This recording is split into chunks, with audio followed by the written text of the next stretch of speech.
I'm here to talk about one of my current honours projects at Rhodes University, and I'm looking at the idea of whether we should be managing duckweed and how we would go about doing this by looking at whether it's driven by bottom-up or top-down mechanisms in two Eastern Cape rivers. So just to introduce duckweed, it is a general term given to three different species of floating macrophyte in the Lemnaceae family.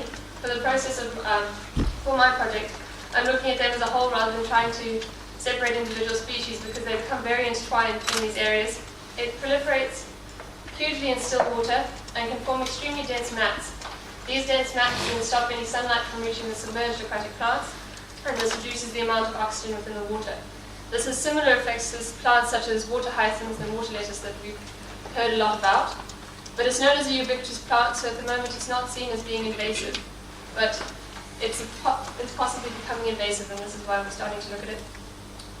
It has 15 families known to be associated with it. These are specialist herbivores found in places like New York. So part of the project is also to find out whether we have any of these specialist herbivores actually in South Africa.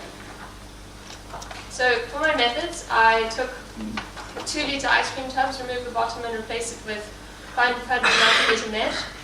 I then took 6 samples at each site and removed all the macroinvertebrates from these samples within 72 hours, and then identified all of them. Each sample was then dried as well and weighed in order to get a biomass measure, and nutrient data was taken. We also then took additional information on the surrounding plants and weather in order to make sure that these aren't affecting it as well. So the study sites I've been looking at were 2 sites on the Bushmans River as well as 2 sites on the Bloukrans River.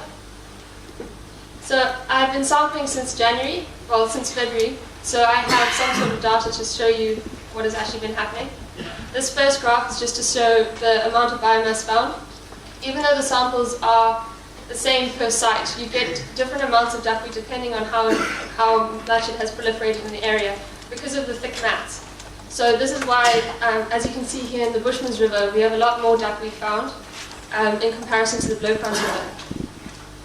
So this figure 2 is just the average number of organisms found at each site, separated into functional feeding groups, so that we can see if there are any large amounts of herbivores, generous herbivores that are actually feeding on the plant. As you can tell, it doesn't look like we really have herbivores that are doing significant damage. Although the Bushman site has quite a large amount of herbivores, these are actually terrestrial aphids which have moved onto the plant. And as far as we can tell, they aren't actually doing any feeding damage. They are there in huge amounts, and this is why we have such a large amount of them there. But if you compare with the density, you can see they're not doing any damage. The duckweed's getting worse. Then on the Bloukrans River, we had more predators. We do have some herbivores there on the site 4, but those are mostly chironomids, which were classified as herbivores and predators for this study, because they are known to feed on a wide variety of foods. Then just with figure 3, this is the levels of nitrate and ammonia found per site. So if you look here, the Bushmans River seems to have a much lower amount of nitrate and ammonia.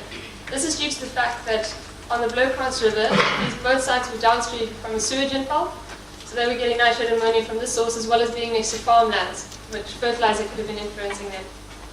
Whereas the Bushman sites don't have as much human influence, but now if you compare against the biomass of the plant, we have huge masses of this duckweed in the more pristine river, which is quite a scary idea.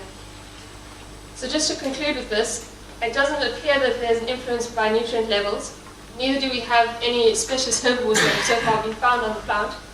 So this could indicate that there's nothing really feeding on it. Maybe there's a possibility of some fish that do feed on it slightly, as well as some generalists, but they don't seem to be doing any damage. But now when we start to compare this picture, the top picture is from January, and the picture below is from February. It looks as though a farmer has actually released some sort of water down into the river from a sluice gate or so. And as you can see, it clears the duckweed extremely fast. So this may be why in some areas we've got such huge amounts of duckweeds in comparison to others, because of the fluctuations in water flow.